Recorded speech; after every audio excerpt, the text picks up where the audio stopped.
Hello there. I'm Nathan Baird from the Indianapolis Star. Sam King from the Journal and Courier. And we're here to talk a little bit about the aftermath of Purdue firing offensive coordinator Graham Harrell. It's the first time we've been able to talk to you since the 28-10 loss to Nebraska here at Ross State Stadium on Saturday. And we talked to Ryan Walters for the first time today since that game and since the announcement Sunday that they had parted ways with Graham Harrell after 16 games, 4 games into this season. And Sam, did you leave Ross State Stadium on Saturday thinking that this was where this was going this quickly? I did not think that there would be an in-season move, mostly because people always say to fire somebody, but you have to think of the other side of it. If you fire somebody, you have to replace somebody, and doing that 4 games into a season is not ideal. I did, after that game, asked about the offensive woes and the fact that it was a 0-0 game into the second half. Purdue led 3-0 late in the third quarter, and it just felt like, the defense is giving you every opportunity here to take control of this game, and Purdue just could not do it. And if that had been one game, that's one thing. This is now 3 games in a row where this has kind of been a consistent pattern, and that's concerning. Still didn't think it was going to be an in-season move, but the way Walters kind of responded to that, he kind of bit his tongue, looked down, looked at the stat sheet, and was just like, yeah. And then he paused, and then he said, I have to go watch the film. And he didn't have to watch the film. He knows that the team did not play well, but I also did not see him, going to watch the film and then determining Graham Harrell needs to part ways with us and we need to move forward in a different direction. Jason Simmons is the analyst who's been promoted offensive coordinator. We'll talk about that a little bit more in a bit. But, yeah, I think coming out of Saturday, you could definitely get the vibe today that this had already been an ongoing evaluation. And when you look at the timeline of this season, the Notre Dame game was a catastrophe on both sides of the ball. They were bad, really, really bad on both sides of the ball. That's how you get beat 66-7. You go out to Oregon State, and while they give up 38 points in that game, 38-21, I think it was the final score, 31 on defense, if you don't count the bizarre pick 6. But that still felt like a step forward for that defense. It got away from them at the end, but that defense kept them in that game and gave them a chance to still be in that game into the, late in the second half into the fourth quarter. But the offense didn't take a step forward. And Ryan Walters came out of that game saying, we've got to be the most improved team in the country in a week. And now there were definitely some things that happened for Nebraska in that game that took points off the board. They had the miserable field goal kicking that it had. Give Purdue credit for blocking field goals, but give Nebraska the penalty of the fact their guy was just like kicking it into the line, more or less. Like, there were definitely some points that Nebraska left on the field, but again, only 21 points allowed by the defense when you take away the third straight pick 6. And you saw this defense progressing. And I've said from the beginning, and when I mean the beginning, I mean when I came back here in June or July, whenever we first started talking, I was talking about this season's going to be judged by progress. You're 4-8 in your first year. The schedule has your back against the wall a little bit in this year. But where can you say we definitely took this program forward if you're this Purdue coaching staff? Where did we make improvements and now have momentum going into year 3? And you started to see it on defense. I think you can say it about special teams, even though field goal kicking is still up in the air. All you saw was a regression on offense. And I think it had to smack him in the face after this game. I agree. I don't know that you necessarily needed to watch the film, because it was very obvious that this offense was just caught in a sand trap or something and could not get out and was just sinking and was threatening to drag down this entire season with it. And I thought it was one thing he said today was, if I was going to have to make the decision in December, then I might as well do it now, essentially. I have no reason to draw that out. And I think that tells you how unfixable he thought that this was, with Graham Harrell being the one designing the game plan and calling the plays. Right. And, somebody asked how Graham took this, and all we have to go on is what Ryan Walters said. But Graham Harrell's been in this game for, he's been a coordinator before. He was in the NFL. He was a star quarterback in college. He understands if you don't produce, this is the repercussions of not having a good offense when you're an offensive coordinator. You don't get to keep your job in any profession, let alone in college football or high-end athletics in general, when you're not performing. So, I'm sure maybe it was kind of a shock, the timing of it, but it's not a surprise probably overall for Graham Harrell. And I agree, Ryan Walters had to do something. The noise is getting loud. You're putting your own job at stake if you don't make a change long term, because you can't just keep going out there and having this output every single week and expecting something to change. So that takes us to kind of Jason Simmons. And now I asked if it's kind of advantageous a little bit today. I asked Ryan Walters going to Wisconsin, where, there's a shift. And, now Wisconsin's kind of wondering, what are we going to see on Saturday? He didn't go into great detail about it, but you're in a position where you needed to do something to give a jolt to this offense, and maybe this is it. It's tough to make these decisions mid-season, because while the performance had not been good, everything is based on not just the game plan you put together each week. It's the framework that you've been putting together with this personnel since, in this case, at least January, right? After the transfer portal, and they get some guys in from that. You already have your system. If you're Graham Harrell, you've got a starting quarterback in his second year in that system, and now you're building forward with that. This has all been a progression over a matter of 9 months now. And when you make this decision now, you have to then you risk, as much as this offense needs a jolt, you also risk like throwing this thing off track even more if somebody's going to come in and make wholesale changes. That was a word that Ryan Walters used a couple times today. Like, I didn't think wholesale changes were appropriate, basically, that you're not going to come in and just lay waste to everything. You did remove the offensive coordinator and quarterbacks coach of your teams. You lost 20% of your countable coaches, basically, or what used to be countable coaches before the rules have changed. But that's still a significant departure. It's the offensive coordinator Hudson Card's been working with for 2 years. It's the offensive coordinator that helped recruit other people to this program, and there may be some long-term repercussions for that. We don't know that yet, but Ryan Walters, you could tell, felt like things were. I think it's got to be a combination of things too, because on the one hand, is he being scapegoated for a lack of talent, or have over those 9 months, and especially from Ryan Walters' evaluation as the defensive coach, he knows when they're in scrimmage situations which offensive players are giving them problems, and a couple of them are hurt right now. But he felt that there was more offensive talent here that wasn't being utilized. And the couple of things he mentioned, because I specifically asked him, like, because he said he wanted to watch the film on Saturday. Okay, so when you watch that, like, what's wrong? And the way I phrased the question was, when you envisioned what this offense would look like 4 games in, besides scoring points, what is it not doing? Like, more X's and O's, what's it not doing? And a couple of things he brought up where Hudson Card doesn't look like himself. I think that's very true. And that they are not, how did he put it? Like, not just getting the ball to people out in space against the looks that they're getting. Like, you definitely it was either a lack of recognition or a lack of just being aggressive and trying to maybe go for the jugular and being able to pounce on what an opposing defense is showing you. Yeah. And, if we had seen some improvements in that regard over the last few weeks, maybe Graham Harrell's still here. I mean, the defense didn't play great, given it was 0-0 late in the third quarter. Nebraska had a ton of yards in that game at that point. As you said, just missed some field goals and didn't capitalize on a couple things there. Also was assisted quite a bit by Purdue just making stupid penalty after stupid penalty, and then some pass interference calls that probably could have been avoided, at least in a couple instances. But the defense showed improvement, and I think that's where you're seeing progress. At least the defense is correcting mistakes from the week before. Even though you gave up some yards, you took away some things that Oregon State had success with.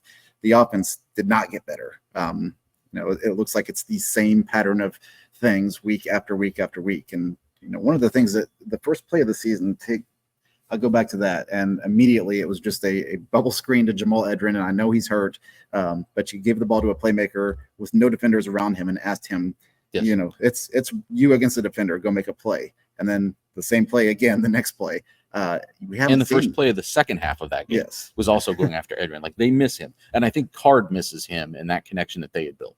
Yeah, but you're not seeing that. Jerron Tibbs made some great grabs the other day, but he's catching the ball and having to go out of bounds or going to the ground right away.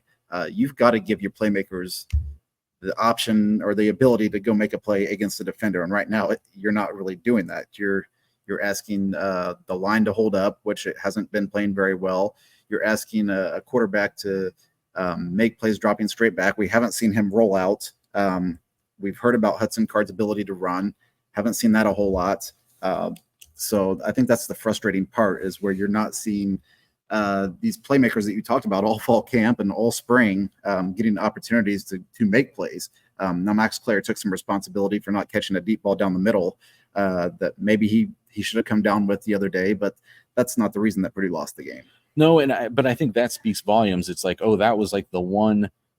It was like the one shot you had, Right. and it didn't come through. It reminds me of when we were talking about Notre Dame losing that Northern Illinois game, where they had that one big touchdown play. It would have made a huge difference in that game that the guy just dropped or whatever. Mhm. But it was also like one of the only opportunities they had all game. So if you don't capitalize on the one opportunity you have, obviously the more you produce, you don't have to bat 1,000 and you're still going to be able to move the ball. I was talking to Gary Danielson, former Purdue quarterback, after going into that game, going into the Notre Dame game. So coming out of Indiana State, obviously Hudson Card was 24-25 in that game and was just picking them apart because Indiana State can't compete with Purdue's talent. But he was really complimentary at the time he thought that Graham Harrell had kind of a smart take on the air raid, that it was an air raid that didn't maybe resemble as much the pure Mike Leach stuff, that it had more of a running equivalent, and that there was that you could utilize your talent that way. But I thought it was just very noticeable over these past 3 weeks, and you almost throw Notre Dame out because it was such an avalanche of bad on both sides. But both Oregon State and this Nebraska game, there was no spark, there was no energy to the offense, and there was nothing unpredictable about the offense. And by unpredictable, I don't mean like bizarre trick plays, because I think that that's what you do to counter the other success you're having. They need to create a better baseline of success, Right. and I thought they needed to be more creative to do that. And for whatever reason, Graham Harrell just wasn't getting to that point. That wasn't his philosophy, or maybe there were instances of that just didn't unfold because somebody didn't run their route right and stuff. And that, I think, that has been an issue as well. So that is something that Purdue has to confront as well, is what is the actual talent level that they're working with right now. But again, I think that's where it kind of comes back to creativity. You then have to be more creative to utilize talent that is not as dynamic, and they've got to find a way to move the ball. They're moving the ball as bad as any team in FBS. To move on to Jason Simmons, it was funny because all weekend, our yours probably the same as mine, our Twitter, I'm gonna keep calling it Twitter, was just slammed with fire Graham Harrell, fire Graham Harrell, fire Graham Harrell. And I was prepared to write something for this morning, actually, before this news came on Sunday, saying, I know it's bad, but what other choice do they have? Right. And then when today it's announced that Jason Simmons is moving up from his analyst position to take over as offensive coordinator, my Twitter's immediately slammed with, what are you talking about? This guy's a high school coach, which for the most part he is. He's only in his second year coaching at the college level. He was a running backs coach at Miami of Ohio last year. So not exactly a group of five superpower. Very successful coach at the high school level, did some good things at Ben Davis, some places before that, and came from an offensive side of things, obviously. So has a background there. And I think it's important that he has a head coach's background and a head coach's mindset to come in a situation like this and be able to help arrange things. But let's call it like it is. He wasn't hired as an analyst to be the next offensive coordinator at Purdue 4 games into this season. This is not plan A, but there wasn't really a plan B on this staff. There's nobody else on this staff that has an offensive coordinator background that I could find, except maybe Corey Patterson did it in high school as well, but I don't think there is. And Walters said that he did not want to put this additional thing on top of a position coach. And if you think about it, I think I agree with that, because every position coach on this offense has some things he's got to figure out right now as far as elevating the talent that's coming out of his room. Yeah, you don't want to disrupt, as much as you want to change, you don't want to disrupt the flow of things a third of the way through your season. You want this to be as natural of a, changeover as you possibly can have. And, I texted you this morning. I said, whatever I said, but it mentioned Jason Simmons was the name I was hearing. And you said he's got 1 year of college experience. And that's correct. Yeah. So I asked Ryan Walters today, what was it when he was hired in February or March, whenever it was, that you liked about him? And it was a lot of the things, like, even though it was at the high school level, he has called an offense. Even though it was at the high school level, he has been a head coach. So, this is clearly the move to come here as a quality control coach, or an analyst, I guess, offensive analyst, was a step up the ladder. Jason Simmons is in his late 40s. I assume because of the route he's gone, he wanted to get into college coaching, which is why you go to your alma mater and take a position job, and then you go to the Big Ten and be an analyst. And, you hope over the time you build up to become a head coach or a coordinator, whatever you want to be. I don't think that even Jason Simmons probably predicted, and we'll talk to Jason Simmons on Wednesday, or you will. I will not be here on Wednesday, but we will kind of find out more about that. I don't think that he could have anticipated when he took this job in March that he would be calling the plays in the 5th game of the season. Yeah, Sam's baby due to come on Wednesday. Congratulations to Sam, and born a couple days too late to get this job, the offensive coordinator job.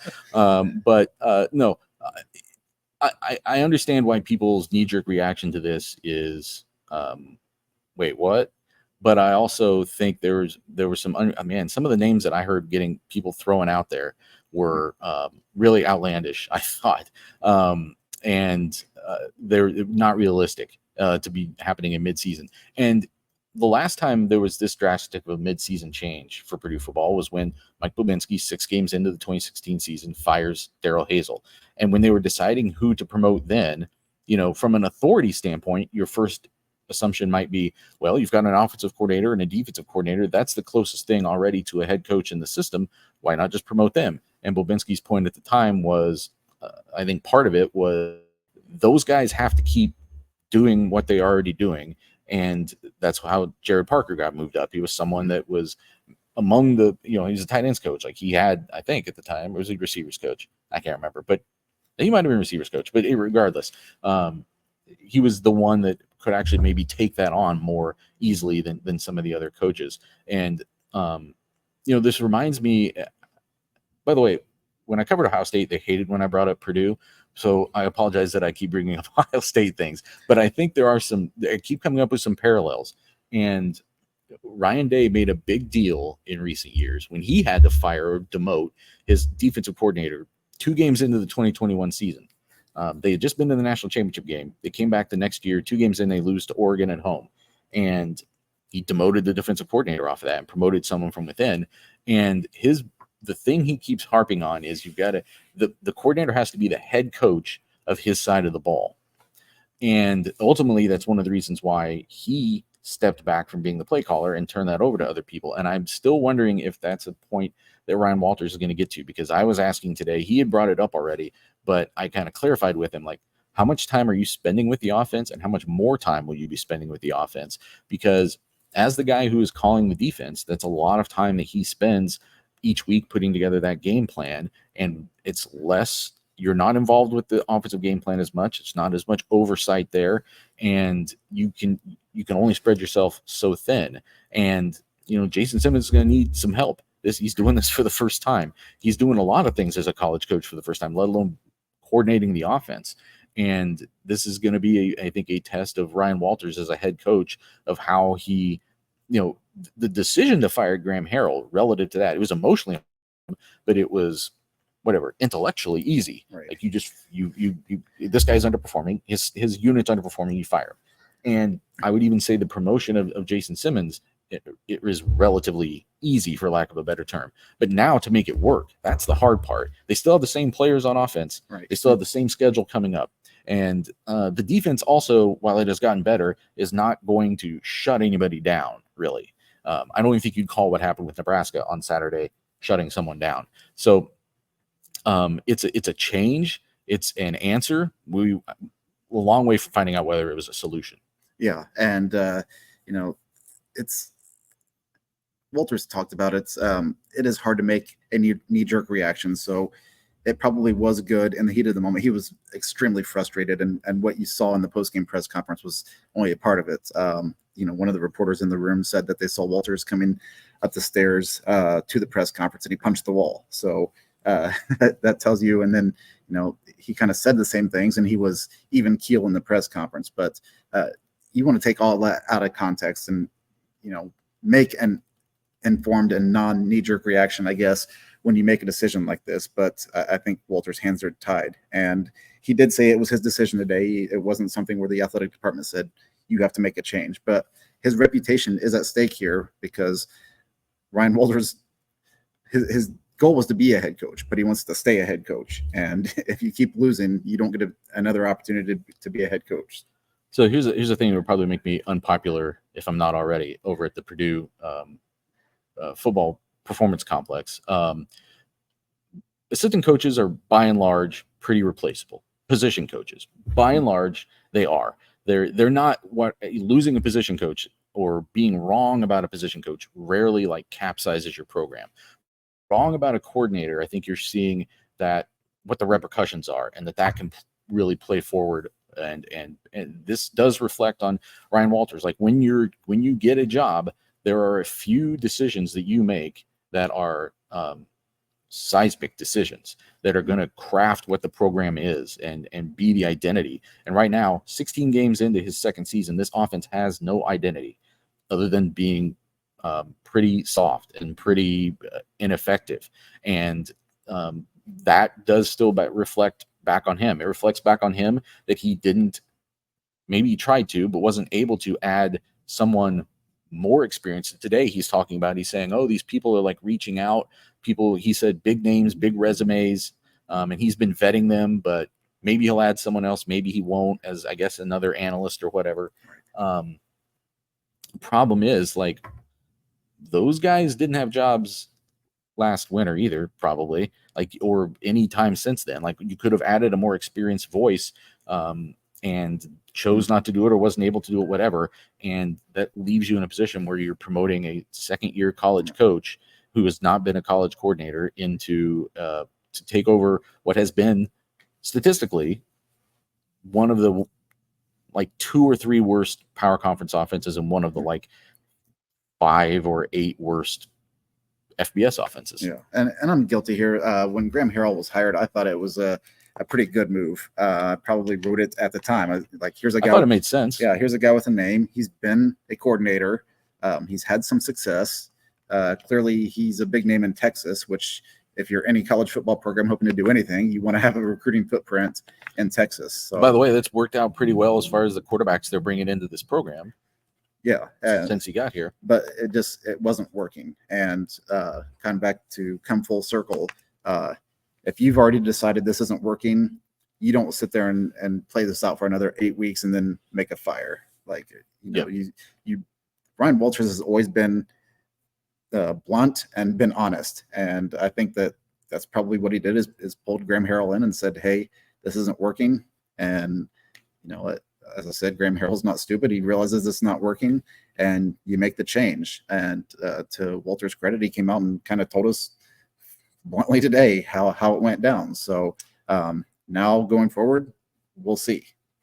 Yeah, I think Ryan Walters is very honest. I think he was probably wrong in his assessment of some things here, but I also don't think he's delusional. I don't think he went into this season thinking they had considerably more offensive talent than they do. I know a couple guys are injured that they were counting on. They thought they'd have CJ Smith speed in this lineup. He hasn't played it down. They thought they'd have Jamal Edrin as a very reliable, big guy on the outside. Has not been available the last couple games, and we didn't get an update on them today, but they are not on the depth chart for this week. We do not expect them to play at Wisconsin, obviously. And one of the things he did say today was that, and he didn't mean for this to sound maybe the way it would, he was saying, I think he even used the word fun, right? But more that it was just like probably a little bit refreshing to like come in and you're restarting things, and now people are trading ideas on where they can take this offense. And like maybe people who, even if they were speaking up before, now they probably feel even more empowered to share those opinions and find a solution, find a way that this offense that's averaging 10.3 first downs per game, it's averaging 4.5 yards per game. It's one of the worst teams in the country at both getting to the red zone, scoring in the red zone. Like just I wrote a thing for Any Star, like it's just a pile of just every thing you can think of has been bad. And they've got to find a way to just raise the floor on this offense. I think you would look at this and say, I don't know that they would be 3-1, but they could be 3-1 if they just were what last year's offense was, which also not that special, frankly. Right. And I think if it had been great last year and you had these 4 games, I think Brian Walters would maybe look at this situation differently. But it wasn't great last year, and then it's regressed this year. And regressed with what we've been told is more weapons. Correct. Yes. And a better offensive line. Yes. And those things, I think, were combining to put them in a position where they had to make a change. And then, but once they did, I don't know that Jason Simmons isn't probably the best of the available options. I don't necessarily think promoting a position coach in this situation, who also hasn't been a coordinator before, is necessarily the best option. So this is what they're going to go forward with. I will be in Madison on Saturday. We're going to hit you with some kind of Boilers Extra later this week, but like we said, Sam will be in the delivery room or the nursery or something like that. So best of luck with that, and we will talk to you again later this week.